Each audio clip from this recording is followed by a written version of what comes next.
everyone, this is Neetu Rani and today we are going to discuss revision summary of software engineering part 1. So पहले हम revision summary करें उससे पहले हम एक बार ये जान लेते हैं कि इस टॉपिक की इम्पोर्टेंस क्या है, राइट? सो इस टॉपिक में से टोटल 8 to 10 क्वेश्चंस अगर हम प्रीवियस ईयर के क्वेश्चन से कंसर्न लेके करें तो 8 to 10 क्वेश्चंस पूछे जा चुके हैं एंड देन वेटेज आपका बन जाता है 16 to 20 मार्क्स का.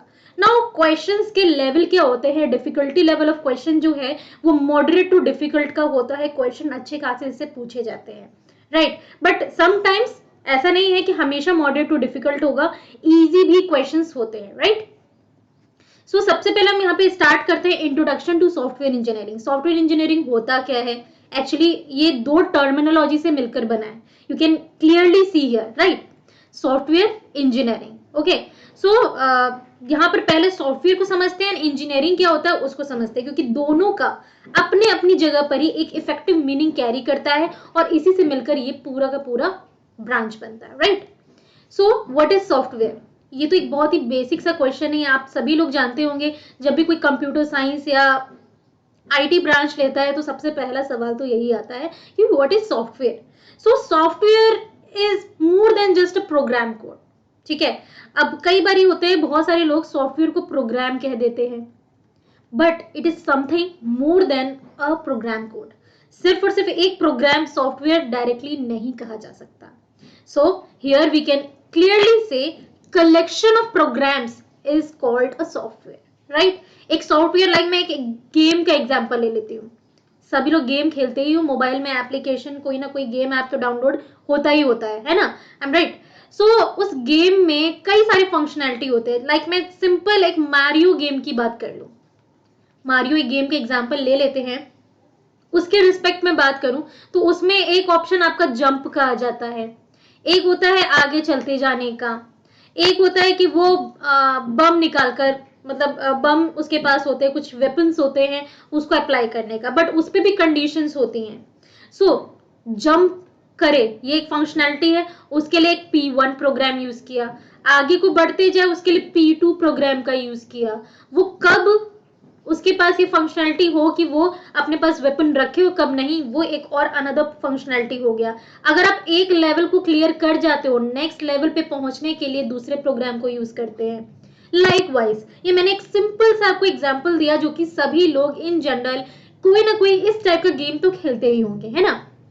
सो ये क्या हो गया, एक प्रोग्राम, एक सॉफ्टवेयर बनाया, गेम सॉफ्टवेयर. उस पूरे के पूरे गेम को चलाने के लिए there are so many kind of programs with their functionality, right? So software when made for a specific requirement then we are calling it as software product. ये भी एक बहुत ही इंपॉर्टेंट टर्मिनोलॉजी है इन सॉफ्टवेयर इंजीनियरिंग कि software product कब बन जाता है. समटाइम्स हम कहते हैं software and software product are two same thing. ठीक है, ये दोनों के दोनों सेम थिंग है, बट इन दोनों के बीच में एक छोटा सा डिफरेंस है, वही मैं डिफरेंस बताने वाली हूँ.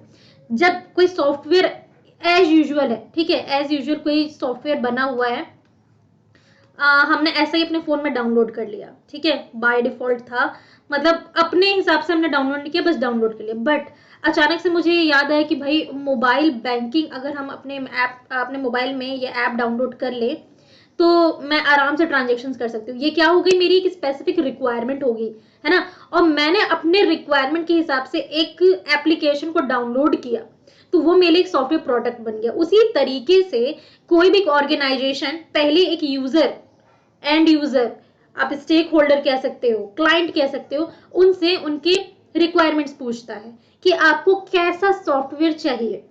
देन वो अपनी रिक्वायरमेंट्स को बताता है और उस रिक्वायरमेंट के हिसाब से जो सॉफ्टवेयर बनकर निकलता है at the end of the SDLC, that is software development life cycle, उसी को हम कहते हैं सॉफ्टवेयर प्रोडक्ट, राइट? अब बात कर लेते हैं सॉफ्टवेयर की, तो ज्यादा इंटरनल नहीं जाऊंगी मैं, बट हाँ क्योंकि सॉफ्टवेयर टर्मिनोलॉजी यहाँ पर आ चुकी है, सो हमें ये भी जानना जरूरी है कि सॉफ्टवेयर के 2 टाइप्स होते हैं and what are the 2 types and how they are different to each other, right? So first type होता है सॉफ्टवेयर सिस्टम, या फिर हम सिस्टम सॉफ्टवेयर कहते हैं उसको, और एक होता है आपका एप्लीकेशन सॉफ्टवेयर. अब ये दोनों नाम से ही आपको समझ में आ रहे होंगे, बट फिर भी थोड़ा सा ब्रीफ जान लेते हैं इसके बारे में. सिस्टम सॉफ्टवेयर क्या होता है, जैसे कि इसका नाम है सिस्टम का सॉफ्टवेयर। देखो सब लोग के माइंड में होता है कि ऐप, जो हम ऐप डाउनलोड करते हैं वो भी तो सिस्टम का ही सॉफ्टवेयर है, सिस्टम में ही यूज कर रहे हैं, how they are different to each other, question आता है माइंड में, राइट? देखो एक ऐसा सॉफ्टवेयर जो कि और बाकी सॉफ्टवेयर को एक प्लेटफॉर्म प्रोवाइड करे ताकि वो वहां पर परफॉर्म हो सके, लाइक ये एक सिस्टम सॉफ्टवेयर है, ठीक है, ठीक है, और इसके अंदर ये छोटे छोटे हमने सॉफ्टवेयर डाल रखे हैं, और ये सिस्टम सॉफ्टवेयर इन सभी सॉफ्टवेयर्स को एक प्लेटफॉर्म प्रोवाइड कर रहा है। मतलब कि सिस्टम सॉफ्टवेयर की जो कह सकते हैं इंपॉर्टेंस बहुत ज्यादा हो जाती है ना? तो सिस्टम सॉफ्टवेयर आप कह सकते हैं कोई भी ऑपरेटिंग सिस्टम अगर किसी कंप्यूटर में नहीं होगा, किसी सिस्टम में नहीं होगा, क्या वो सिस्टम काम कर पाएगा? Definitely no. या तो विंडोज, एक्सपी, कोई ना कोई आपको ऑपरेटिंग सिस्टम अपने सिस्टम में डालना होगा, then only you can use another application और सॉफ्टवेयर्स, राइट? ठीक है, एंड दैट इज वाई, क्योंकि ये सिस्टम के अंदर पहले से ही मौजूद होता है, तो इसलिए हम इसको बाय डिफॉल्ट सॉफ्टवेयर और इनबिल्ट सॉफ्टवेयर दोनों के ही नाम से जानते हैं। तो क्या क्या सॉफ्टवेयर के नाम हो गए? सिस्टम सॉफ्टवेयर हो गया, बाय डिफॉल्ट सॉफ्टवेयर हो गया, एंड बिल्ट इन सॉफ्टवेयर हो गया, राइट?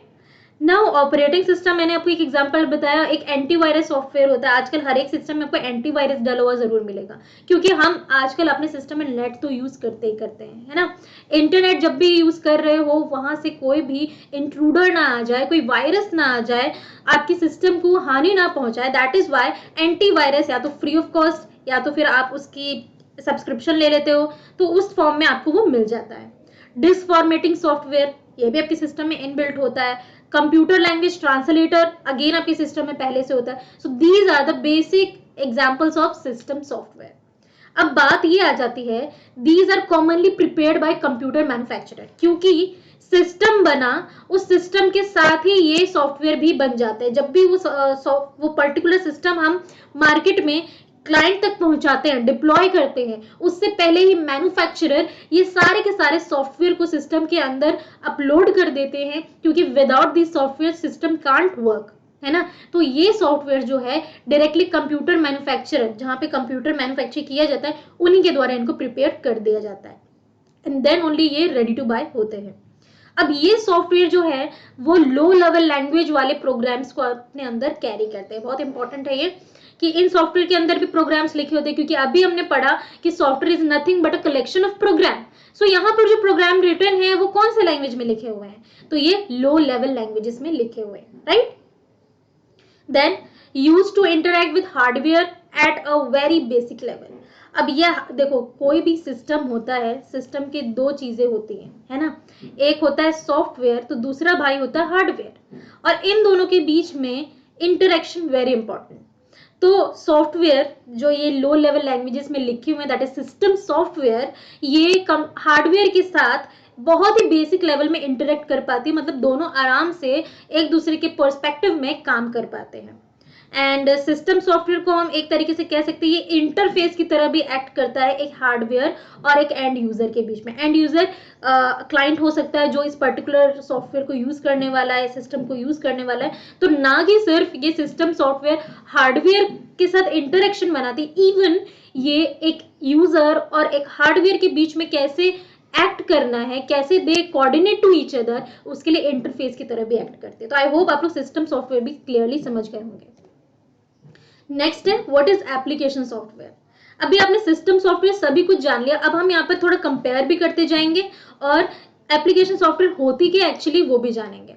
तो ये भी एक तरीके का सॉफ्टवेयर है, इसमें भी सेट ऑफ प्रोग्राम्स होंगे, बट ये क्रिएट किए जाते हैं for the specific purpose, right? जैसे कि मैं यहाँ पे बात कर लूँ माइक्रोसॉफ्ट ऑफिस।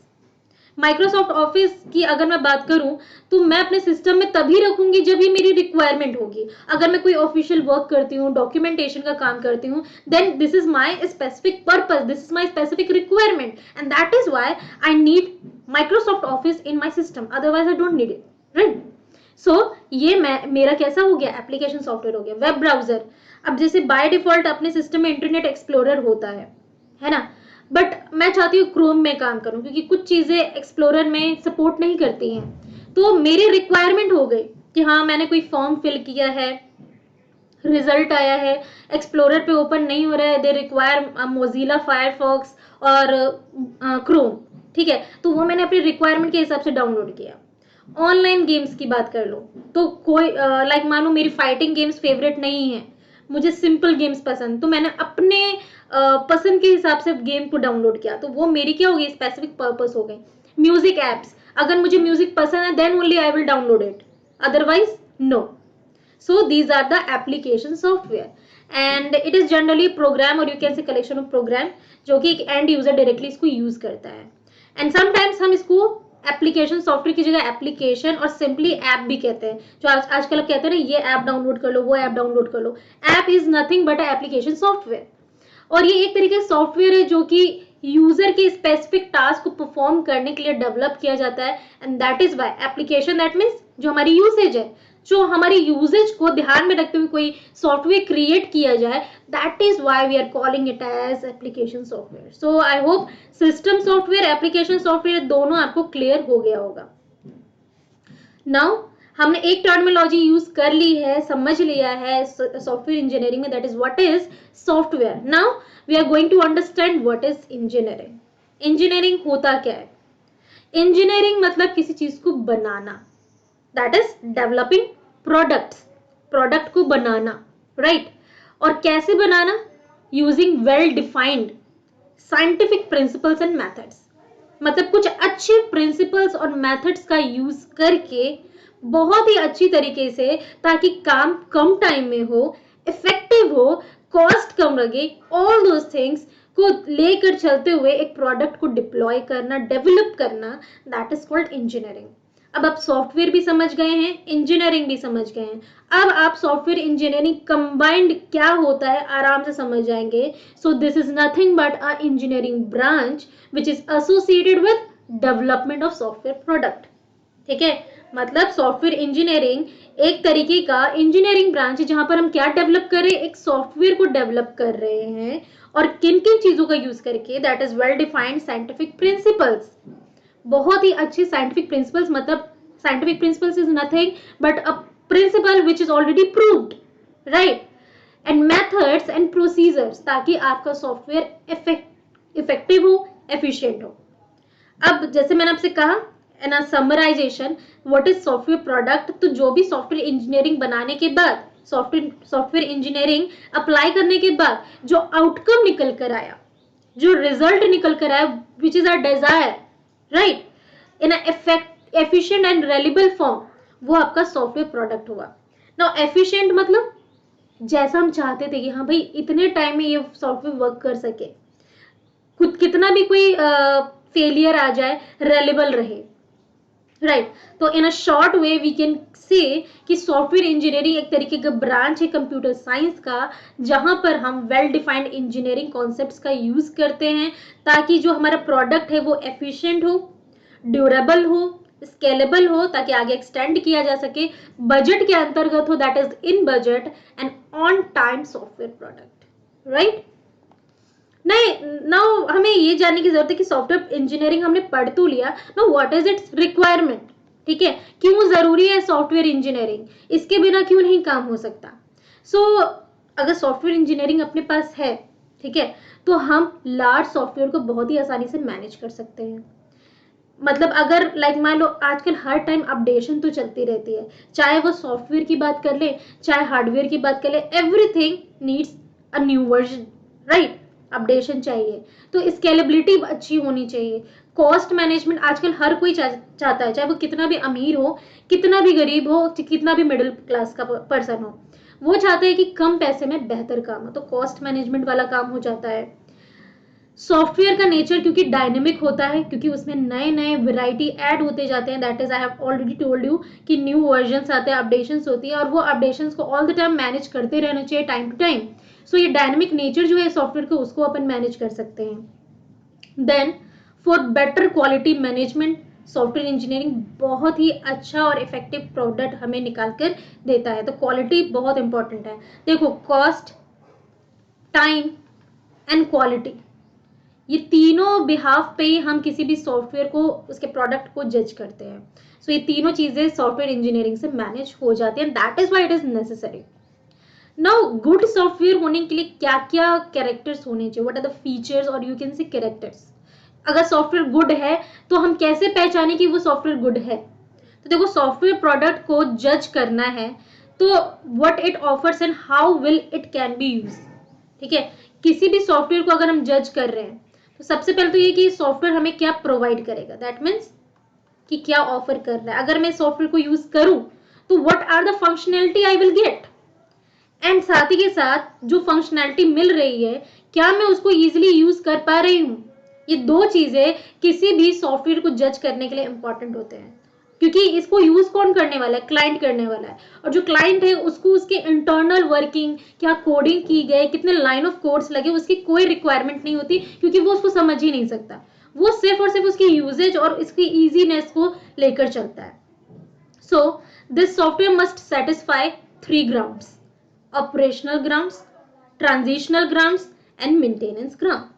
ठीक है, अब ये तीनों को हम वन बाय वन देख लेते हैं। ऑपरेशनल में क्या होना चाहिए, ऑपरेशनल ग्राउंड आपको बताता है how well software works in operations. Software कितना अच्छा ऑपरेट कर पाता है एट वन टाइम, वो कितनी चीजें ऑपरेट कर पा रहा है, मतलब ऑपरेशंस कितनी एफिशिएंसी के साथ और कितने कम टाइम में अप्लाई कर पा रहा है, यूज कर पा रहा है। देन थर्ड है आपका, सेकेंड है आपका ट्रांजिशनल ग्राउंड।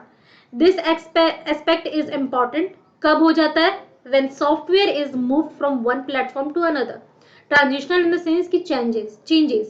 अगर कोई सॉफ्टवेयर हम विंडोज में यूज कर रहे हैं, क्या यही सेम सॉफ्टवेयर लिनक्स में यूज हो पा रहा है, क्या यही सॉफ्टवेयर यूनिक्स में यूज हो पा रहा है, क्या यही सॉफ्टवेयर मैक में यूज हो पा रहा है, दैट इज ट्रांजिशनल। तो ये चीजें गुड सॉफ्टवेयर की क्वालिटी को बताता है। And the third one, maintenance. हर एक चीज में हमें मेंटेनेंस तो चाहिए होती है ना। सो ये आपको ब्रीफ देता है about how well a software has the capabilities to maintain itself in the ever changing environment. You know, environment change होता रहता है। environment change हुई तो हमारी requirement change होती है, that means कि और बढ़ती जाती है। it requires some enhancement, और वो enhancement एक सॉफ्टवेयर में all the time होता रहे, हमारी requirement को fulfill करता रहे, that means it requires a lot of maintenance। तो वो कितना कैपेबिलिटी रखता है कि उसके अंदर हम और भी चेंजेस लाते जाएं और वो हमारे रिक्वायरमेंट को फुलफिल करता जाए। So these are the 3 basic grounds through which we judge the characteristics of good software. Now कुछ क्वेश्चंस देख लेते हैं, ये कुछ एक्सपेक्टेड क्वेश्चंस है, इस पे से कैसे क्वेश्चन बन सकते हैं वो है। तो what are the attributes of good software, अभी आपने पढ़ा software maintainability, software functionality, software development, software maintainability and functionality. तो अभी आपने क्लियरली देखा कि मेंटेनेंस तो चाहिए ही चाहिए, फंक्शंस कितना अच्छा करता है ऑपरेशनल में आपको पता चल गया, डेवलपमेंट कोई मेन रोल नहीं प्ले करता, क्योंकि एंड यूजर जो है, जो क्लाइंट है, उसको डेवलपमेंट से मतलब नहीं होता, उसको ये जानना होता है जो भी सॉफ्टवेयर प्रोडक्ट मैं यूज कर रहा हूँ या कर रही हूँ वो कितना आसानी से मेंटेन हो सकता है और कितनी ज्यादा फंक्शनैलिटी एंड ऑपरेशंस प्रोवाइड कर सकता है। सो दैट इज वाई दोनों चीजें आपको ऑप्शन डी में मिल रही है। So this is your correct answer. Next question है, efficiency in a software product does not include what. एक सॉफ्टवेयर प्रोडक्ट की एफिशिएंसी मतलब कितना बेहतर वो काम कर सकता है, अच्छी फंक्शनैलिटी दे सकता है, तो इनमें से कौन सी चीज है जो कि इसकी एफिशिएंसी को नहीं मैटर करती है। रिस्पॉन्सिवनेस, मतलब अगर सॉफ्टवेयर जो है रिस्पॉन्स अच्छा नहीं दे रहा है, आपने जो इनपुट डाला और उसका तुरंत आउटपुट नहीं दे रहा है, it takes a lot of time, hang हो जा रहा है, तो वो इसकी एफिशिएंसी को बताता है। तो रिस्पॉन्सिवनेस तो नहीं होगा आंसर, क्योंकि हमें जो इंक्लूड नहीं करता वो आंसर लगाना है। मेमोरी यूटिलाइजेशन, अगर मेमोरी वो फिल्ड हो जाता है देन सॉफ्टवेयर में आप किसी भी सिस्टम में आप कोई भी चीज होल्ड नहीं कर सकते, सॉफ्टवेयर में नहीं होल्ड कर सकते। सो ये भी मैटर करता है एफिशिएंसी को, सिस्टम स्लो हो जाता है। प्रोसेसिंग टाइम, डेफिनेटली अभी मैंने आपको बताया कि काफी लंबा टाइम ले रहा है प्रोसेस करने में, तो ये भी एफिशिएंसी को बताता है। बट लाइसेंसिंग ये कहीं से भी सॉफ्टवेयर प्रोडक्ट की एफिशिएंसी को नहीं इफेक्ट करता है। ठीक है, so this will be your correct answer. Then the reason for software bugs and failures is due to what? अब सॉफ्टवेयर के अंदर कोई बग्स मतलब कोई एरर आ जाता है या सॉफ्टवेयर काम करना बंद कर देता है, वो फेलियर के स्टेज पे आ जाता है, तो उसका बेसिक रीजन क्या हो सकता है? सॉफ्टवेयर कंपनी के कारण सिर्फ ये हो रहा है कि वो सॉफ्टवेयर प्रॉपरली वर्क नहीं कर पा रहा है, या फिर सिर्फ सॉफ्टवेयर डेवलपर के कारण है, या फिर दोनों ही रिस्पॉन्सिबल है, या फिर ऑल ऑफ द अबव, या फिर नन ऑफ द अबव आप कर लो। ठीक है, सो गाइज मुझे पता है ज़्यादातर लोग जो है वो सॉफ्टवेयर डेवलपर को करेक्ट आंसर लगाएंगे, बट रॉन्ग।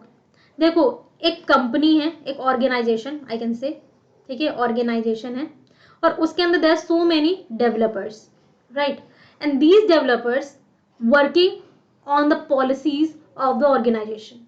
ऑर्गेनाइजेशन जो पॉलिसीज, जो भी प्रोटोकॉल बनाया होगा, उन डेवलपर्स को उसको फॉलो करना पड़ रहा होगा, है ना। तो यहाँ पर कोडिंग कर रहा है डेवलपर, लेकिन उस कोडिंग के साथ साथ यहाँ पर पॉलिसीज को भी फॉलो कर रहा है, वो क्या है, उस कंपनी की है। So both are responsible for the software bugs and failures, right. Now अगले टॉपिक को स्टार्ट करते हैं, what are software process. Software process होती क्या है? तो प्रोसेस मतलब क्या, कोई काम चल रहा है, फंक्शन कह सकते हैं एक तरीके का। प्रोसेस एक तरीके का सेट ऑफ एक्टिविटीज होती हैं, बहुत सारी एक्टिविटीज मिलकर एक प्रोसेस बनाती है, और ये एक्टिविटीज क्यों हम यूज करते हैं, ताकि जो हम डिजायर रिजल्ट चाहते हैं, ठीक है, जो कि हमारा रिक्वायरमेंट, हमारी क्लाइंट की रिक्वायरमेंट है, उसको फुलफिल कर सके। तो आउटकम से जुड़ा हुआ होता है वो सारे के सारे एक्टिविटीज, ताकि हम एक सॉफ्टवेयर प्रोडक्ट को प्रोड्यूस कर सकें। अब सॉफ्टवेयर इंजीनियर्स इन एक्टिविटीज को डेफिनेटली कैरी आउट करते हैं whenever they are producing a software product. पहला तो ये है software specification, software development, software validation and then software evolution. अब चारों के चारों कैसे इंपॉर्टेंट है, क्या प्रोवाइड करते हैं। स्पेसिफिकेशन के अंदर आ जाता है कि सॉफ्टवेयर की क्या क्या फंक्शनैलिटी होनी चाहिए। ये सॉफ्टवेयर अगर हम बना रहे हैं तो डेफिनेटली कुछ स्पेसिफिक रिक्वायरमेंट्स लेके चल रहा है, किसकी, क्लाइंट की, ताकि क्लाइंट जो जो चाहता है वो सॉफ्टवेयर फुलफिल करके दे। तो वो फंक्शनैलिटी के लिए हमें स्पेसिफिकेशन चाहिए होंगे। And what are the constants, ठीक है, कि कहाँ पर मतलब क्या क्या रिस्ट्रिक्शंस हैं, वो भी लेकर चलना है कि ये ना हो, इतना टाइम एक्सीड ना करें, ऑल दोज थिंग्स। तो ये सारी चीजें आपकी स्पेसिफिकेशन में लिखी होती है। देन सॉफ्टवेयर डेवलपमेंट मतलब क्या हो गया, कि जो सॉफ्टवेयर हम बना रहे हैं to meet the requirement must be produced. अब जो जो स्पेसिफिकेशन आपने लिया उससे मिलाकर वैसा ही प्रोडक्ट डेवलप होकर आए, ये डेवलपमेंट कहता है ना। वैलिडेशन ये इंश्योर कराता है आपको कि कस्टमर जो चाहता था उसको वो मिला कि नहीं मिला, दैट मीन्स कि वहां पर हम टेस्टिंग करते हैं। And in general testing can be done by third party. Then software evolution आपको ये बताता है कि software must evolve to meet changing clients needs. अब लाइक मान लो क्लाइंट ने अचानक से लास्ट मोमेंट में आके कहा कि हमें इस सॉफ्टवेयर में ये एक और नई चीज ऐड करनी है, आप मना तो नहीं करोगे, है ना, क्योंकि आपने उनके हिसाब से एक सॉफ्टवेयर तैयार करना है। तो आप उस सॉफ्टवेयर में नई चीजें ऐड कर पाओ, that is software evolution, right. Then what are the models we are using for software process. So software process model होता क्या है, तो एक तरीके का एब्स्ट्रैक्शन ऑफ एक्चुअल प्रोसेस होता है, ठीक है। एक मॉडल जो है इंटरनली प्रोसेस लेकर चल रहा है कि क्या क्या चीजें वहां पर अप्लाई की जा रही है, specification, coding, all those things, designing, ठीक है, और क्या प्रोडक्ट निकल कर आ रहा है। तो ये सारी चीजें मॉडल्स के आपको अंदर मिलती है। तो सॉफ्टवेयर प्रोसेस मॉडल जो है वो कंटेन करता है कुछ एक्टिविटीज, ठीक है। हर एक मॉडल का अपना पर्टिकुलर एक्टिविटी होता है which are part of the software process, software product and the roles of people involved in software engineering. people कौन हो गए, आप कह सकते हैं डेवलपर भी इन्वॉल्व है, मैनेजर भी इन्वॉल्व है, जो प्रोजेक्ट मैनेजर है, टेस्टिंग टीम है, देन क्लाइंट है। तो ये सारे लोग इसके अंदर इन्वॉल्व होते हैं।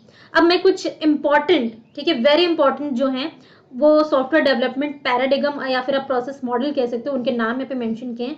Waterfall model, iterative model, spiral model, V model, RAD model. But don't worry, मैं आगे आपको एक्सप्लेन भी करूंगी बहुत सारे जो मॉडल्स होते हैं, ठीक है। So let's start with the build and fix model. ये मैंने वहां पे नाम नहीं दिया था क्योंकि ये मॉडल ज्यादा टाइम तक चला नहीं, क्योंकि इसके अंदर कुछ ड्रॉबैक्स थे। बट हाँ, यहाँ से स्टार्टिंग हुई थी कि सॉफ्टवेयर मॉडल्स कौन कौन से कैसे बनाया जा सकता है। बिल्ड एंड फिक्स मॉडल आप क्लियरली देख रहे हैं, यहाँ पे डायग्राम भी बना हुआ है। इसमें होता क्या है कि हम एक सॉफ्टवेयर को क्रिएट करते हैं, बट यहाँ पर हम कोई भी रिक्वायरमेंट और स्पेसिफिकेशन को नहीं लेकर चलते, राइट। कि क्या रिक्वायरमेंट होगी, क्या स्पेसिफिकेशन होगी, हमें उससे कोई मतलब नहीं होता। डायरेक्टली हम एक सॉफ्टवेयर को क्रिएट करने के लिए बैठ जाते हैं, कोडिंग करना स्टार्ट हो जाता है। सो create software without any design. जब रिक्वायरमेंट स्पेसिफिकेशन नहीं है तो यहाँ पे डिजाइनिंग की तो बात ही नहीं बनती है। सो दैट इज वाई इसके दो डिसएडवांटेज हो जाते थे, ठीक है। It is an ad hoc model, क्योंकि इसके अंदर कोई फिक्स स्टेप नहीं है, और इसके अंदर सिर्फ 2 ही फेजेस है, क्योंकि हम यहाँ पर कोड को बिल्ड करते हैं एंड देन उसको फिक्स करते हैं, तो that is why we are calling it as 2 phase model.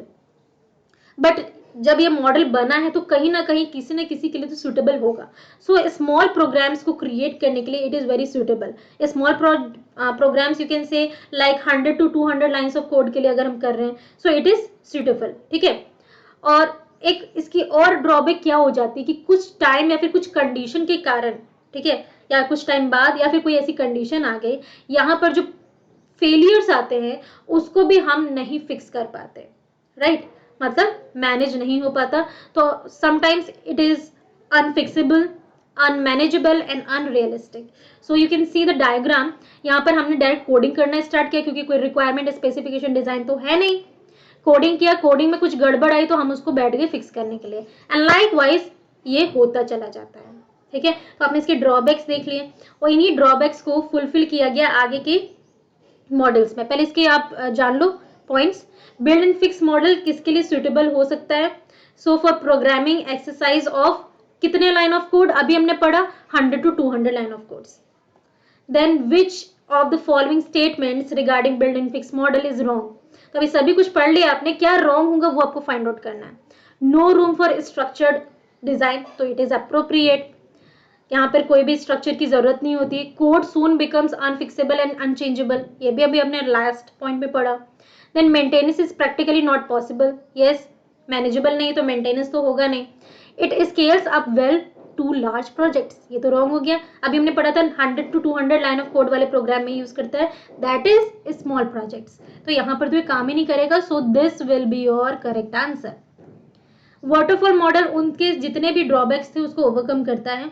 ये एसडीएलसी के सारे फेजेस को यूज करता है। Will function one after another in linear manner, ठीक है।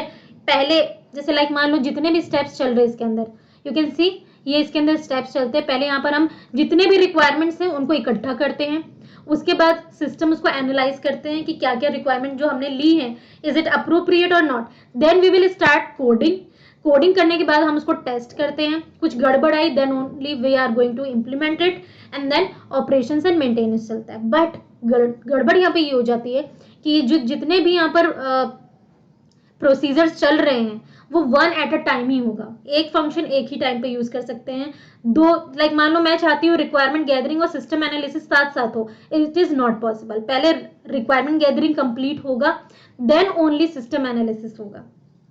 और एक और बात यहाँ पर क्या है कि अगर आपने रिक्वायरमेंट गैदरिंग का फेज को क्लोज कर दिया और आपने सिस्टम एनालिसिस स्टार्ट कर दिया एंड इन बिटवीन आपको ये याद आया कि रिक्वायरमेंट गैदरिंग में हमने कुछ गड़बड़ कर दी थी, यू कांट गो बैक, तो यहाँ पे गो बैक वाली स्थिति नहीं होती है।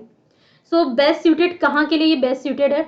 सो जब डेवलपर्स पहले से डिजाइन बना लेते हैं या फिर उन्होंने पहले इस टाइप का मॉडल क्रिएट किया हुआ है पास्ट में, अगर तो आपको उससे आइडिया मिल गया, देन आपके लिए ये वाटरफॉल मॉडल सबसे सुटेबल होता है। एडवांटेज इसका ये है कि everything is carried out and taken place perfectly, क्योंकि प्लानिंग पहले से बनी हुई है, आपने प्रीवियस वाला चेक किया हुआ है, तो आपकी प्लानिंग अच्छे से, तो आप आराम से एक परफेक्ट मॉडल बना सकते हो। आपको ज्यादा नई चीजें सोचने की जरूरत ही नहीं पड़ती है। बट ड्रॉबैक जैसे मैंने आपसे कहा कि डज नॉट वर्क स्मूथली, क्योंकि बहुत सारे इश्यूज रह जाते हैं अगर प्रीवियस स्टेप में you can't fix it by go and back, right. Then iterative model क्या होता है? तो iterative model lets the software development process in iterations. Iterations मींस लूप क्रिएट करना, मतलब we are repeating the steps. मतलब ये कह सकते हैं वाटरफॉल मॉडल में जो ड्रॉबैक रह गया था कि हम गो एंड बैक वाला जो प्रॉब्लम था कि हाँ वापस से हम यहाँ पे चले जाएं, सेम डायग्राम इसका भी रहेगा। वापस से लाइक मान लो यहाँ पे कोई प्रॉब्लम रहेगी और अभी हम इस स्टेज पे you can go back and fix the problem in the previous step, ठीक है। तो वो वाली प्रॉब्लम आपके यहाँ पे सॉल्व हो जाती है। साथ ही आप एक टाइम पे दो फंक्शंस भी अप्लाई कर सकते हो, ठीक है। So on every next iteration more features and modules are design. हर एक इटरेशन में नए डिजाइन एंड मॉड्यूल्स कोड्स वगैरह बनेंगे और सॉफ्टवेयर में ऐड होते जाएंगे, तो ये आपका सही रह जाता है यहाँ पर। And every cycle produces a software which is complete in itself. हर एक साइकिल में एक सॉफ्टवेयर बनता है और अपने में वो कंप्लीट होता चला जाता है, क्योंकि आपको पता है एक सॉफ्टवेयर छोटे छोटे प्रोग्राम्स को वो लेकर बनाता है ना। देन अब उससे होता क्या है कि एक एक पार्ट तैयार हुआ तो प्रीवियस वाले पार्ट में कुछ चेंजेस हुए और उसकी कैपेबिलिटीज को बढ़ाना होगा, you can go and back and fix them, right. So हर एक इटरेशन में मैनेजमेंट टीम जो है वो रिस्क मैनेजमेंट को भी साथ में लेकर चलती है कि आगे चलकर अगर मुझे कोई प्रॉब्लम आती है, आपने पहले से प्लान किया हुआ कि इस स्टेज में हमें ये रिस्क आ सकता है, तो रिस्क मैनेजमेंट भी स्टेप बाय स्टेप चलता रहता है and prepare for the next iteration. Now what is spiral model? Spiral model क्या होता है, उसके क्या रोल्स है वो जानते हैं। सो स्पाइरल मॉडल एक तरीके का कॉम्बिनेशन होता है इटरेटिव मॉडल का भी एंड किसी भी एक एसडीएलसी मॉडल का भी, राइट। इटरेटिव मॉडल तो रहेगा ही रहेगा, लाइक मान लो प्रोटोटाइप मॉडल को एक साथ में ले लें, मतलब दो model at a same time लेकर चलता है, और इटरेटिव यहाँ पर काम चलता रहता है, मतलब आप प्रीवियस वाले स्टेप में कोई चीज छूट गई है, इनकम्प्लीट है, you can go and fix, right. So अगर लाइक मान लो कि मॉडल में कोई रिस्क आ गया है तो goes unnoticed by most other models, और बाकी मॉडल्स में क्या होता है कि कोई रिस्क आ गया तो ध्यान नहीं जाता है। The model starts with determining objectives and constraints of the software at the start of one iteration. तो वो पहला ही iteration जब वो लेती है तो अपना वहां पे वो फिक्स कर लेता है कि मेरा क्या ऑब्जेक्टिव है और क्या मेरी लिमिटेशंस है। इससे क्या होता है कि कोई भी रिस्क वाली बात रह नहीं जाती है। And next phase is of prototyping the software, और उसके बाद क्या होता है जब यहाँ पर सारी चीजें हो गई देन हम यहाँ पर एक प्रोटोटाइप क्रिएट करते हैं। Prototype is nothing but example, ठीक है, and this includes risk analysis. और वो प्रोटोटाइप हम क्यों बनाते हैं, ताकि जो डेवलपर है वो खुद ही वहां पर जाकर देखे उस प्रोटोटाइप को कि आगे चल के मुझे क्या रिस्क हो सकता है, उसको एनालाइज करना। तो इससे क्या रिस्क असेसमेंट वाली बात भी हो जाती है। Then one standard SDLC model is used to build the software, and then जैसे मैंने आपसे कहा क्योंकि ये एक तरीके से कॉम्बिनेशन लेके चलता है तो फिर हम जो भी सबसे बेस्ट वाला सॉफ्टवेयर कह सकते हैं एसडीएलसी मॉडल होगा उसको उसके अप्रोप्रिएशन के हिसाब से ले लेते हैं। एंड देन फोर्थ फेज जो होता है प्लान ऑफ नेक्स्ट इटरेशन, कि अगले इटरेशन में हमने क्या करना है। देन स्पाइरल मॉडल पे क्वेश्चन हम देख सकते हैं, the spiral model has two dimensions namely dash and dash. अब कौन से, जैसे स्पाइरल की बात करूं तो इसका डायग्राम कुछ इस तरीके से होता है, बट आपको पूरा डायग्राम जाने की जरूरत नहीं थी इसलिए मैंने इसको यहाँ पे रखा नहीं है। ऐसा होता है ना, और इसमें कुछ इस तरीके से डायग्राम बन जाता है, क्लियर। तो इसमें क्या होता है, परपेंडिकुलर की बात नहीं, यहाँ पर आप देख सकते हैं ये चीजें जो है एक रेडियल वे में चल रही है, और एंगुलर यहाँ पर एक एंगल भी क्रिएट हो रहा है। So radial and angular will be the correct, ठीक है, two dimensions. Now what is V model? So जो वाटरफॉल मॉडल में एक ड्रॉबैक आया था कि we move to the next stage only when the previous one is finished, है ना। हम नेक्स्ट स्टेज पे तभी जा सकते हैं जब प्रीवियस वाला कंप्लीट हो जाए, और वापस से जाकर हम कोई चेंजेस नहीं कर सकते। बट वी मॉडल में आप वो चीजें कर सकते हो, ठीक है। सबसे ज्यादा अच्छे से जो गो एंड बैक वाला जो सिस्टम है वो वी मॉडल में अच्छे से अप्लाई होता है, ठीक है। V model provides means of testing of software each stage, और रिवर्स मैनर में, मतलब इटरेशन वाला काम यहाँ पर भी हो रहा है।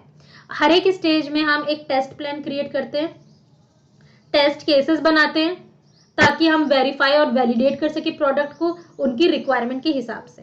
तो यहाँ पर वेरिफिकेशन एंड वैलिडेशन दोनों चीजें पैरेलल वे में होती हैं, ठीक है। And this model is also known as verification and validation model, that is why we are calling it as V model, right. तो देखो इसका डायग्राम कैसा है, ये देखो वी बना रहे, वी डायग्राम क्रिएट कर रहा है, it is creating we model. So verification के लिए यहाँ पर काम हो रहा है, रिक्वायरमेंट गैदर किया, सिस्टम एनालिसिस की, सॉफ्टवेयर डिजाइन किया, एंड देन उसके हिसाब से मॉड्यूल डिजाइन हुआ, and then coding.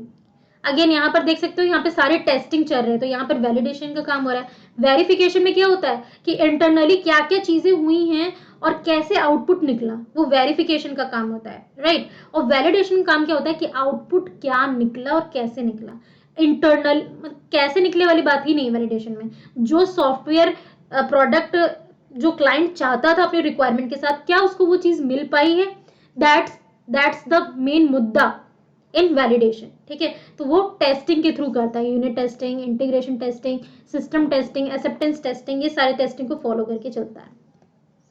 Now what is incremental model? जैसे कि इसका नाम है, ये कोई एक सेपरेट मॉडल नहीं है, ये एक तरीके से एक सीरीज है वाटरफॉल मॉडल साइकिल का, ठीक है। वाटरफॉल की साइकिल इसको एक तरीके से बहुत सारे जैसे वाटरफॉल मॉडल एक्ट करता है ना, उसी वे में ये काम करता है, ठीक है।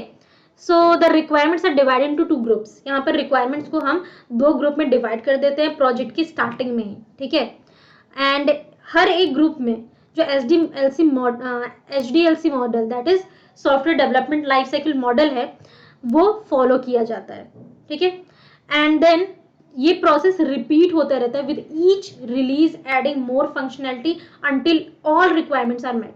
और ये चीजें जो साइकिल प्रोसेसेस है वो रिपीट तब तक होती जाती है जब तक कि हम नई चीजें ऐड करते जा रहे हैं और जो हमारी रिक्वायरमेंट है वो फुलफिल ना हो जाए, राइट।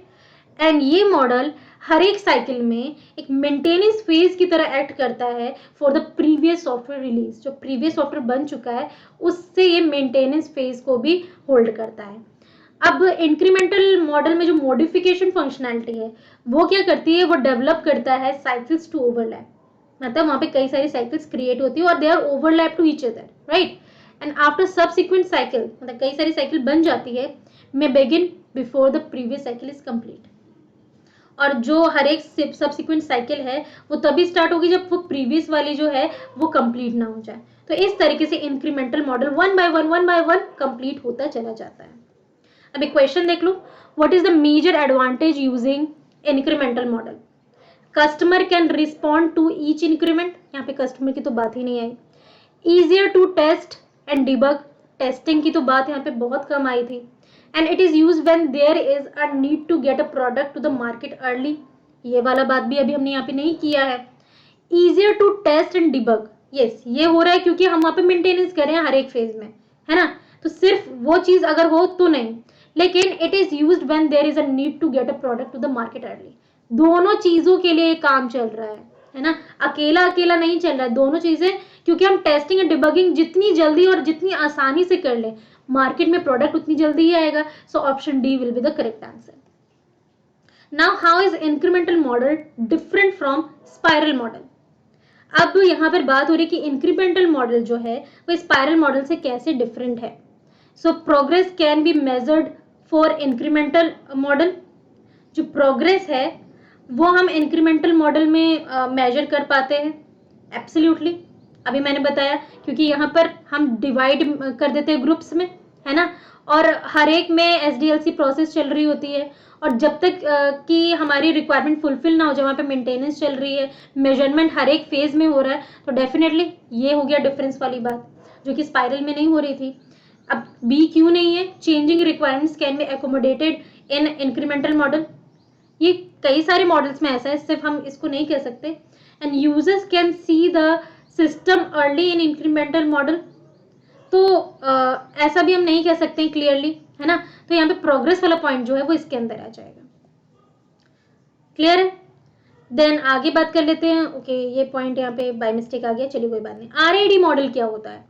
आरएडी का मतलब होता है रैपिड एप्लीकेशन डेवलपमेंट मॉडल। मतलब एप्लीकेशन में डेवलपमेंट बहुत ही फास्ट हो। Application is nothing but a software product, right. उसमें बहुत फास्ट डेवलपमेंट हो।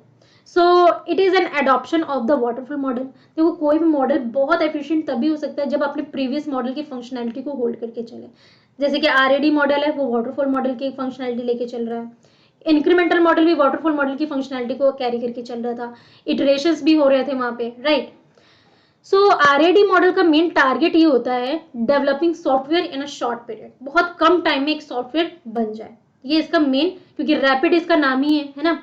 So it is based on the concept that a better system can be developed in lesser time by using focus groups together some together system requirements। अब देखो इसका main क्या है कि जो हमारा सॉफ्टवेयर प्रोडक्ट है वो फास्ट बने, ठीक है। अब वो फास्ट बनने के लिए क्या होगा, जो भी रिक्वायरमेंट गैदरिंग है वो अच्छी होनी चाहिए। ग्रुप वाइज डिवाइड कर दे तो काम अच्छा होगा। तो इस तरीके से ये काम करता है, राइट। एग्जाम्पल हो गया बिजनेस मॉडलिंग कर रहे हैं, data modelling, process modelling, application generation, testing and turnover. यहाँ पर आरएडी मॉडल्स का यूज किया जाता है क्योंकि हम वहां पर काम फास्ट चाहिए होता है, ठीक है। क्वेश्चन देख लो, RAD stands for what?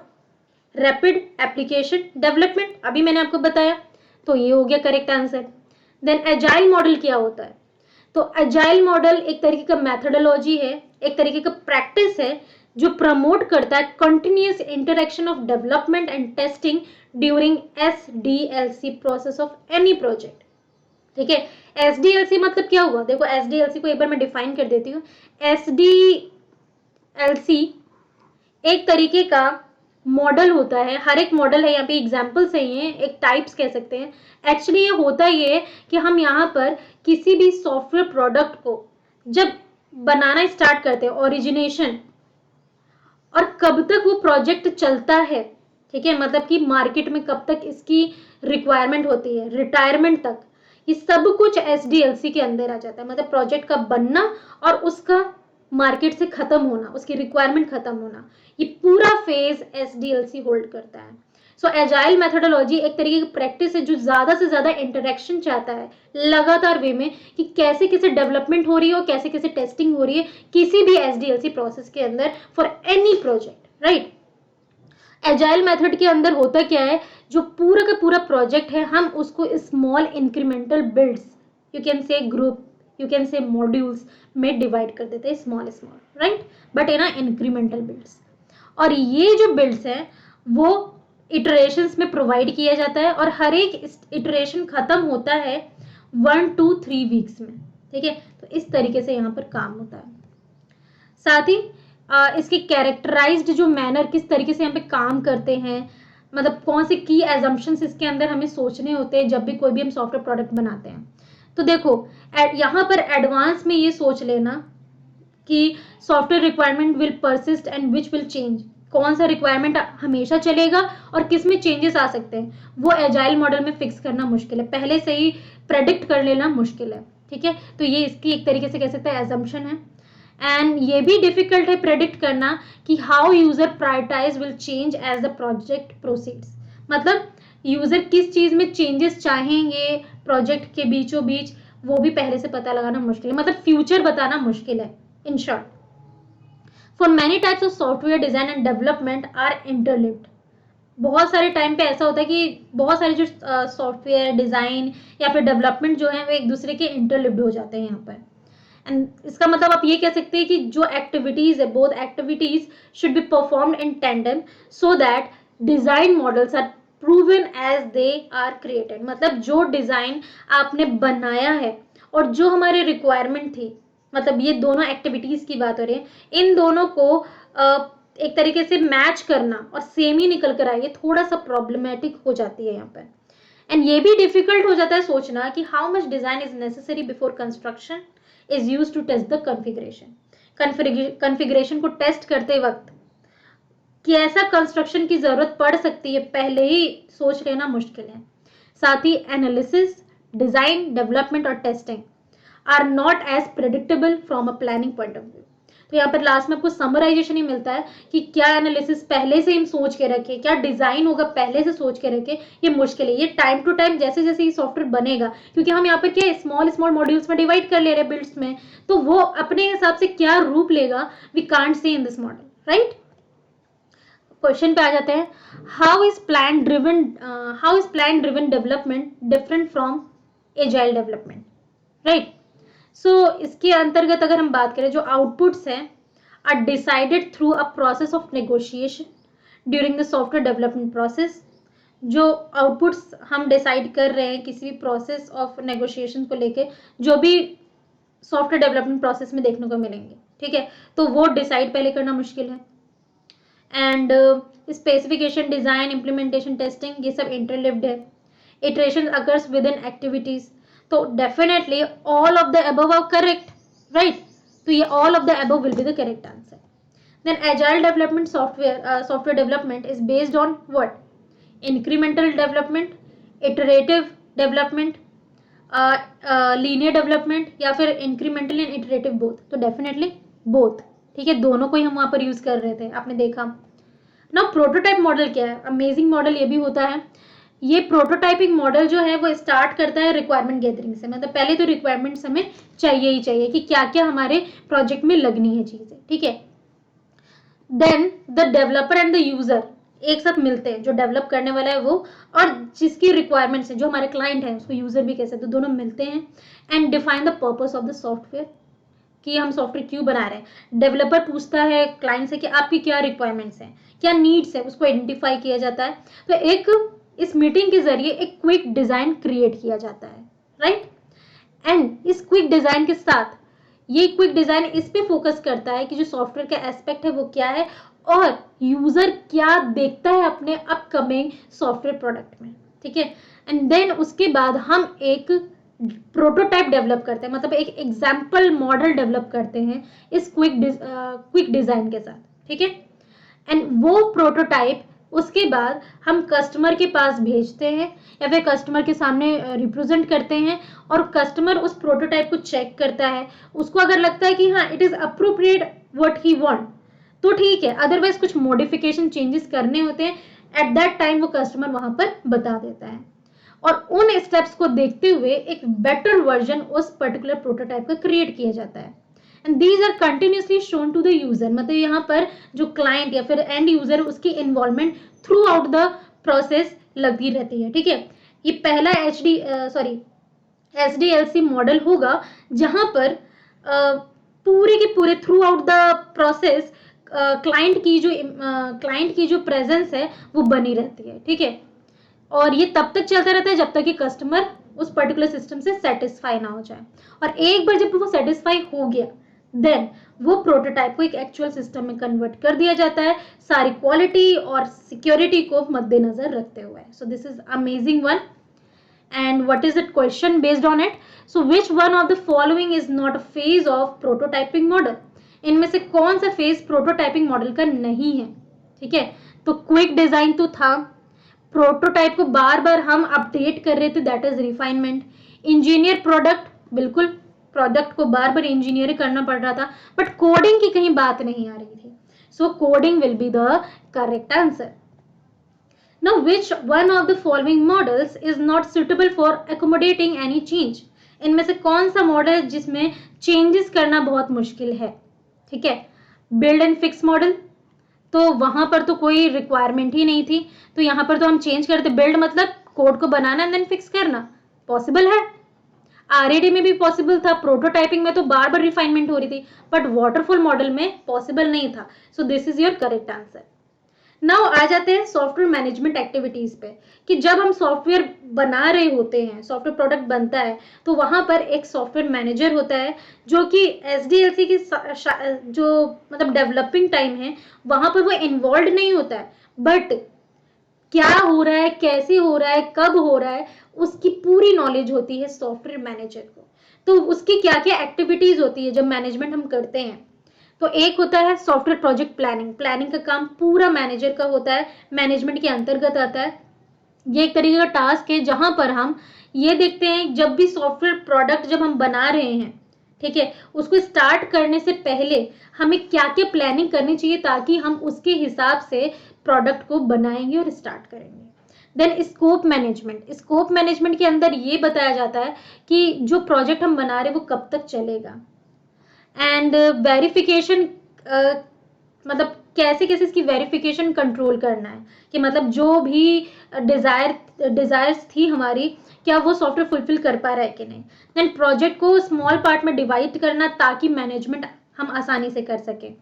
And scope को वेरीफाई करना, एंड देन स्कोप को कंट्रोल करना कैसे कर सकते हैं, by incorporating changes to the scope. Scope में जो भी चेंजेस आ रहे हैं और उस चेंजेस के हिसाब से प्रीवियस जो पार्ट्स है उसमें कोई प्रॉब्लम ना आए, दैट इज उसको इनकॉर्पोरेट करना। एंड देन थर्ड वन है आपका प्रोजेक्ट एस्टिमेशन, कि प्रोजेक्ट जब बना तो प्रोजेक्ट बनने में सॉफ्टवेयर का साइज कैसा है, बहुत बड़ा है, बहुत छोटा है।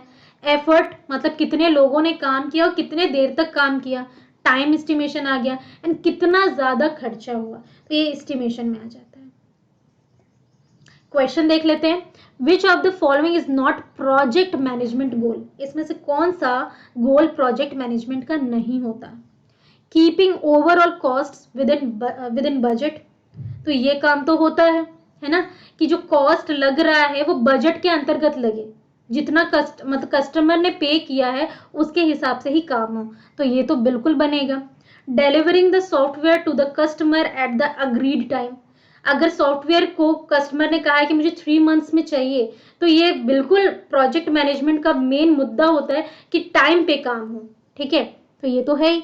Maintaining a happy and well functioning development team, team में जब तक कोऑर्डिनेशन नहीं होगा, उनके बीच में अच्छे से काम नहीं होगा, तो वो प्रोजेक्ट डेवलप नहीं हो सकता। तो ये भी मैनेजर की रिस्पॉन्सिबिलिटी होती है और यू कैन से प्रोजेक्ट मैनेजमेंट का गोल होता है। अवॉइडिंग कस्टमर कंप्लेंट्स, ये तो सबसे रॉन्ग हो गया, क्योंकि कस्टमर के लिए ही तो प्रोजेक्ट मैनेजमेंट होती है। कस्टमर क्या चाहता है क्या नहीं चाहता है, तो यही जो है वो प्रोजेक्ट मैनेजमेंट के गोल के अंदर नहीं इंक्लूड होता है। So this will be your correct answer. Then आ जाते हैं प्रोजेक्ट एस्टिमेशन टेक्निक। मतलब प्रोजेक्ट एस्टिमेशन की मैं बात करूं तो यहाँ पर हमने देखा कि सॉफ्टवेयर का साइज सही होना चाहिए, एफर्ट जो लगे हैं उसके हिसाब से ही कॉस्ट एस्टिमेशन हो सकता है, टाइम पे काम हुआ कि नहीं, तो उसके लिए क्या क्या टेक्निक है जिससे कि हम एस्टिमेशन को फाइंड आउट कर सके। तो एक तो आपका डिकम्पोजिशन टेक्निक है और दूसरा एम्पिरिकल एस्टिमेशन टेक्निक है। डिकम्पोजिशन टेक्निक को जानते हैं पहले, तो इसमें दो टेक्निक्स हैं, ठीक है। इस टेक्निक के अंदर दो पार्ट्स हैं। पहला वाला जो टाइप है वो है लाइन ऑफ कोड एस्टिमेशन, जिसको हम LOC एस्टिमेशन भी कहते हैं, ठीक है। डिकम्पोजिशन मतलब होता है ब्रेक करना। It is done on behalf of number of lines, line of codes, ठीक है। जितने भी लाइन ऑफ कोड्स होंगे सॉफ्टवेयर प्रोडक्ट के अंदर, उसके हिसाब से हम उसके कॉस्ट, उसके टाइम, एफर्ट्स को फाइंड आउट कर सकते हैं। लाइक मान लो कि क्लाइंट की सारी स्पेसिफिकेशन लेने के बाद, ठीक है, हमने ये फाइंड आउट कर लिया कि जो हमारा प्रोजेक्ट है उसमें 10,000 लाइन ऑफ कोड्स लगने वाले हैं, ठीक है। एंड देन उसके हिसाब से वहां पर एफर्ट, कॉस्ट, सारी चीजें वहां पर डिवाइड कर ली। और दूसरा क्या है आपका फंक्शन पॉइंट्स एस्टिमेशन, जिसको हम FP एस्टिमेशन भी कहते हैं। It is done on behalf of number of function points. Function points के हिसाब से सॉफ्टवेयर प्रोडक्ट के अंदर जो भी एस्टिमेशन, टाइम, कॉस्ट, एफर्ट्स सभी को मैनेज किया जाता है, राइट। सेकेंड है आपका एम्पिरिकल एस्टिमेशन टेक्निक। एम्पिरिकल मतलब होता है फॉर्मूला। तो इसमें बेसिकली दो यूज किए जाते हैं, वही मैं यहाँ पे डिस्कस करूंगी जो एग्जाम में पूछे जाते हैं। पुत्नम मॉडल एंड कोकोमो मॉडल, ये दो टेक्निक्स हैं एम्पिरिकल एस्टिमेशन के लिए। पुत्नम मॉडल मैप करता है टाइम और एफर्ट कितना लग जाएगा सॉफ्टवेयर के साइज के हिसाब से। मतलब it is based on size. Size आपको बताएगा कि कितना टाइम लगेगा और कितने एफर्ट लग जाएंगे, ठीक है। और कोकोमो मॉडल, सबसे पहले तो ये जान लो कोकोमो का फुल फॉर्म क्या है, कंस्ट्रक्टिव कॉस्ट मॉडल, ठीक है, जिसको डेवलप किया गया बैरी W बोहेम के द्वारा। इसमें क्या होता है, ये सॉफ्टवेयर प्रोडक्ट को 3 कैटेगरीज में डिवाइड करता है। ऑर्गेनिक, ठीक है, सेमी डिटैच्ड और एम्बेडेड, ठीक है। इसके फॉर्म में डिवाइड करने के बाद 1 by 1 कितना कॉस्ट लगने वाला है लाइन ऑफ कोड के बिहाफ पे, ये यहाँ पर बताता है, राइट। सो यहाँ पर आपने देखा कि हमने कितनी चीजें पढ़ ली हैं। एक बार हम उसको पूरा रिवाइज कर लेते हैं ताकि आपको एक आइडिया मिल जाए कि कितनी चीजें हमने यहाँ पे कवर की, ठीक। सो सबसे पहले हमने स्टार्ट किया था कि सॉफ्टवेयर होता क्या है ना। सॉफ्टवेयर इंजीनियरिंग क्या होती है, तो दो चीजों से बनता है, software and software engineering. Software क्या होता है आपने जान लिया कि ये कलेक्शन ऑफ प्रोग्राम होता है, और सॉफ्टवेयर 2 टाइप्स के होते हैं, that is system software, application software, right. Now system software क्या होता है, वो सॉफ्टवेयर जो कि सिस्टम के अंदर ऑलरेडी प्रेजेंट होता है। विदाउट दिस सॉफ्टवेयर कोई भी सिस्टम हम यूज नहीं कर सकते, और ये मैन्युफैक्चरर के द्वारा प्रिपेयर किया जाता है। एग्जाम्पल, बहुत अच्छा एग्जाम्पल जो है वो होता है operating system, antivirus. Application software जो कि हम अपनी स्पेसिफिक पर्पस के लिए, जो हमारी रिक्वायरमेंट है उसको फुलफिल करने के लिए अपने सिस्टम में डाउनलोड करते हैं, और बिल्कुल हम इसको ऐप भी कह सकते हैं, एप्लीकेशन भी कह सकते हैं। एंड साथ ही के साथ इसका एग्जांपल आप कह लो तो Microsoft office, web browser, online games, music apps etcetera. Now engineering क्या होता है, जब हम किसी चीज को डेवलप करते हैं, कोई भी प्रोडक्ट को बहुत ही अच्छी तरीके की प्रिंसिपल्स और मेथोडोलॉजी का यूज करके, दैट इज कॉल्ड इंजीनियरिंग। और ये सब कुछ मिलकर बनाती है सॉफ्टवेयर इंजीनियरिंग को, कि जब हम किसी भी सॉफ्टवेयर को डेवलप करते हैं well defined scientific principle, method और प्रोसीजर का यूज करके, और देन हमें जाकर एक रेलेबल और एफिशिएंट सॉफ्टवेयर प्रोडक्ट मिलता है एज एन आउटपुट, राइट। और ये जरूरी इसलिए क्योंकि चलो छोटे छोटे प्रोडक्ट, जो प्रोडक्ट बनाए जाते हैं सॉफ्टवेयर प्रोडक्ट, वहां पर हमें इंजीनियरिंग की बहुत जरूरत ना भी पड़े, हम वहां पर टेस्ट केसेस के जरिए काम कर लें। बट जब लार्ज सॉफ्टवेयर की बात होती है, बड़े बड़े सॉफ्टवेयर बनते हैं, लाइक फेसबुक की बात कर लें, फिर व्हाट्सएप की बात कर लें, बहुत बड़े बड़े सॉफ्टवेयर हैं, यहाँ पे डेली बेसिस में कितने सारे लोग ज्वाइन करते हैं और अपने प्रोफाइल को यूज करते हैं, अपडेशंस करते हैं। So in that condition software engineering is very important, and scalability को प्रोवाइड करता है, कॉस्ट मैनेजमेंट होता है, सॉफ्टवेयर में जो चेंजेस आते रहते हैं उस नेचर को भी मैनेज करता है, एंड डेफिनेटली क्वालिटी तो मेंटेन बनी रहती है। गुड कैरेक्टरिस्टिक्स क्या होते हैं एक सॉफ्टवेयर के, तो वो हम इन तीनों के जरिए जानते हैं। ऑपरेशनल आपको बताया था कि कोई भी सॉफ्टवेयर सारे ऑपरेशन सही तरीके से परफॉर्म कर पा रहा है कि नहीं। ट्रांजिशनल ये बताता है कि क्या वो हर एक सिस्टम पे, हर एक प्लेटफॉर्म पे वो सॉफ्टवेयर अप्रोप्रिएट रिलायबली वर्क करता है कि नहीं, रोबस्टनेस है कि नहीं। मेंटेनेंस ये बताता है कि सॉफ्टवेयर की जो भी कैपेबिलिटीज है, अगर भले ही चेंजेस भी क्यों ना होते रहे एनवायरनमेंट में और सॉफ्टवेयर में, फिर भी वो अपनी कैपेबिलिटीज को मेंटेन कर पा रहा है। देन हम ये क्वेश्चंस देखे थे।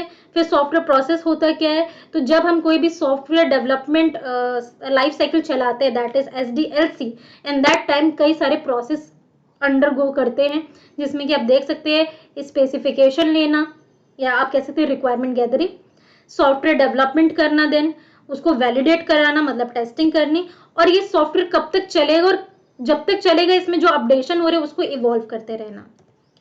देन ये कुछ इंपॉर्टेंट मॉडल्स थे जिसको हमने वन बाय वन देखा। Fix and build and fix model important नहीं है, बट हमने इसको इसलिए पढ़ा क्योंकि यहाँ से ही स्टार्टिंग हुई थी SDLC की, कि हमें कैसे बनाना चाहिए। यहाँ पर ना तो रिक्वायरमेंट, ना स्पेसिफिकेशन, ना कोई डिजाइनिंग थी, तो ये छोटे छोटे प्रोग्राम्स के लिए अप्रोप्रिएट था, और कुछ टाइम के बाद यहाँ पर एरर्स भी सॉल्व नहीं होते हैं। देन उसके बाद वाटरफॉल मॉडल यहाँ पर यूज किया गया, जो कि बिल्ड एंड फिक्स मॉडल की जो भी प्रॉब्लम्स थी उसको ओवरकम किया। यहाँ पर कई सारे फेजेस का यूज किया गया, सारे फेजेस जो भी SDLC में यूज होते हैं वाटरफॉल मॉडल में आपको मिलेंगे, और ये आपके लिए तब इम्पॉर्टेंट हो जाता है वाटरफॉल मॉडल जब आप वैसा ही प्रोजेक्ट क्रिएट कर रहे हैं जैसा कि पहले एक प्रोजेक्ट बन चुका है, तो आपसे उसको आइडिया मिलता जा रहा है, आप एनालाइज करो प्रीवियस प्रोजेक्ट को और नया प्रोजेक्ट बना रहे हो, तो इसके लिए बेस्ट होता है। इसकी एडवांटेज यही है कि यहाँ पर आपको प्रीवियस स्टेज पे जाकर प्लानिंग वगैरह करने की जरूरत नहीं है, आपका काम परफेक्टली चलेगा क्योंकि हमने पहले से प्लान की हुई है। पर ड्रॉबैक ये हो जाता है कि हम प्रीवियस स्टेप में जाकर उसको नहीं सुधार सकते, और ये इसके स्टेजेस थे। इटरेटिव मॉडल में क्या हुआ कि हम एवरी स्टेज पे हम उसको वापस से जाकर सुधार सकते थे। स्पाइरल मॉडल में होता क्या है, यहाँ पे इटरेटिव मॉडल का भी कॉम्बिनेशन है और SDLC मॉडल का कोई दूसरा मॉडल भी आप ले सकते हो, इन दोनों कॉम्बिनेशन लेकर स्पाइरल मॉडल काम करता है, और ये रिस्क ड्रिवन मॉडल भी इसको कहते हैं। Spiral model is also known as risk driven model, right. And साथ ही के साथ यहाँ पर नेक्स्ट फेज में हम सॉफ्टवेयर की प्रोटोटाइपिंग भी करते हैं ताकि रिस्क एनालिसिस की जा सके। देन उसके बाद वी मॉडल की बात करें तो वी मॉडल को हम वी मॉडल इसलिए कहते हैं क्योंकि इसको हम वेरिफिकेशन एंड वैलिडेशन मॉडल भी कहते हैं। वेरिफिकेशन एंड वैलिडेशन दोनों ही यहाँ पर पैरेलली होता रहता है, राइट। और यहाँ पर हम वापस ये जाके प्रीवियस स्टेज में अगर कोई प्रॉब्लम आ गई है तो हम वहां पर जाकर उसको मतलब सॉल्व भी कर सकते हैं। तो गो एंड बैक वाली जो प्रॉब्लम थी वाटरफॉल में, वो ड्रॉबैक यहाँ पर ओवरकम किया गया है, ठीक है। ये इसकी डायग्राम है। इंक्रीमेंटल मॉडल क्या है, तो ये कोई सेपरेट मॉडल नहीं है, एक्चुअली ये वाटरफॉल साइकिल्स को के सीरीज को लेकर चलता है, राइट। तो ये एक तरीके से बहुत सारी सीरीज को लेकर चलता है ताकि यहाँ पर मेंटेनेंस हो सके। देन उसके बाद आगे बात कर लेते हैं RAD model, that is rapid application development model, ठीक है। नाम ही इसका रैपिड, मतलब कि ये भी एक तरीके का वाटरफॉल मॉडल का एडॉप्शन है। इसका बेसिकली यही फंडा होता है कि काम फास्ट हो, मतलब कम समय में एक सॉफ्टवेयर डेवलप हो जाए, है ना। और वो कैसे हो सकता है, जब तक कि हम जो भी सॉफ्टवेयर डेवलप कर रहे हैं उसके रिक्वायरमेंट को बहुत ही फोकस होकर ना इकट्ठा करें, तो हमें वो फोकस करके रिक्वायरमेंट गैदरिंग करनी होती है। देन एजाइल मॉडल क्या होता है, तो ये डेवलपमेंट और टेस्टिंग जो भी SDLC प्रोजेक्ट के अंदर चल रही है उन सभी को प्रमोट करता है। जितना ज्यादा इंटरेक्शन होगा डेवलपमेंट एंड टेस्टिंग का, उतना बेस्ट मॉडल बनेगा, राइट। और यहाँ पर स्मॉल इंक्रीमेंटल बिल्ड्स में एक पूरे प्रोजेक्ट को डिवाइड कर दिया जाता है ताकि हर एक इटरेशन में उसको हम बिल्ड कर सकें, और ये 1 to 3 वीक लेता है एक इटरेशन। देन उसके बाद हमने प्रोटोटाइप मॉडल देखा, जहां पर पहले कस्टमर और डेवलपर इन दोनों की एक मीटिंग होती है, वहां पर एक क्विक डिजाइन क्रिएट किया जाता है, एंड देन उस पे बेस एक प्रोटोटाइप दैट इज एक एग्जाम्पल मॉडल बनाया जाता है, और वो 1 by 1 क्लाइंट को दिखाया जाता है, विजुअलाइज किया जाता है। जब तक कि क्लाइंट सेटिस्फाई ना हो जाए तब तक ये प्रोटोटाइपिंग चलती रहती है, ठीक है। नाउ सॉफ्टवेयर मैनेजमेंट एक्टिविटीज आपने देखी, सॉफ्टवेयर प्रोजेक्ट प्लानिंग करते हैं, स्कोप मैनेजमेंट होती है, एंड देन प्रोजेक्ट एस्टिमेशन होता है। प्रोजेक्ट एस्टिमेशन के लिए हम 2 टेक्निक्स का यूज करते हैं, decomposition technique, empirical estimation technique, right. और डिकम्पोजिशन टेक्निक में हम 2 चीजें यूज करते हैं। एक टाइप तो होता है लाइन ऑफ कोड एस्टिमेशन, जहां पर जितने लाइन ऑफ कोड है प्रोडक्ट के अंदर उसके बिहाफ पे एस्टिमेशन होती है, या फिर फंक्शन पॉइंट एस्टिमेशन यूज कर सकते हैं। जितने ज्यादा number of function points use किए गए उसके बिहाफ पे आप उसको यहाँ पर एस्टिमेशन बना लेते हो। And then second one is your empirical estimation technique. यहाँ पर पुटनम मॉडल और कोकोमो मॉडल का यूज किया जाता है। COCOMO stands for constructive cost model, right. So आपने देखा यहाँ पर हमने जो लेवल ऑफ क्वेश्चंस, तो मैं यहाँ पे क्वेश्चंस हमने कम ही यूज किए हैं ताकि आपकी बेसिक्स बनी रहे। तो यहाँ पर हमने कॉन्सेप्ट्स क्या क्या देखे, तो सबसे पहले तो हमने सॉफ्टवेयर और इंजीनियरिंग इन दोनों को अलग अलग डिवाइड किया। देन उसके बाद हमने SDLC मॉडल्स को देखा। देन उसके बाद मॉडल्स को 1 by 1 डिफाइन किया। उसके बाद जो प्रोजेक्ट मैनेजमेंट एक्टिविटीज होती है वो देखा हमने, ठीक है। और उसके बाद प्रोजेक्ट एस्टिमेशन के लिए हमने अभी देखा है ना, एस्टिमेशन की क्या क्या टेक्निक्स थे वो देखे। एक गुड सॉफ्टवेयर कैसा होता है वो हमने देखा, ठीक है। तो यूजफुल टिप्स मैं यही कहूंगी कि जैसे मैंने आपको यहाँ पर पढ़ाया, हर एक टॉपिक को लेकर मैंने कुछ प्रैक्टिस क्वेश्चंस आपको करवाए ताकि आप वो सारी चीजें रिवाइज कर सको। तो यूजफुल टिप्स यही कि कोई भी टॉपिक पढ़ो, खुद से ही क्वेश्चन बना लो, या फिर आपको प्रैक्टिस क्वेश्चन कई सारे अवेलेबल हो जाएंगे, आप उसको देख लो। तो इससे क्या होगा, कॉन्सेप्ट आप लंबे टाइम तक अपने माइंड में होल्ड कर सकते हो। So that's all in this video. I hope आपको पसंद आया होगा। पसंद आया है तो डेफिनेटली लाइक एंड शेयर जरूर करें। Thank you for watching.